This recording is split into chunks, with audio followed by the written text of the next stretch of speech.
Hello friends, আমি সৌমি। আমি একটা মাছের রেসিপি তোমাদের সঙ্গে শেয়ার করছি। সেটা হলো পাবদা মাছের তেল ঝাল।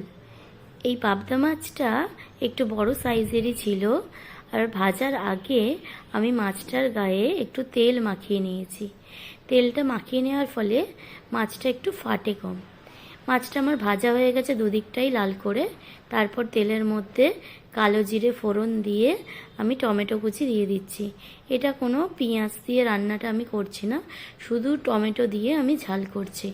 সঙ্গে দিয়ে দিলাম পরিমাণ মতো লবণ আর কিছু মশলা, লঙ্কা গুঁড়ো, জিরে গুঁড়ো, ধনে গুঁড়ো, আদা রসুনে অল্প একটু পেস্ট দিয়ে ভালো করে মশলাটা কষিয়ে নিলাম। তারপরে মশলা ধোয়া জলটা দিয়ে দিলাম।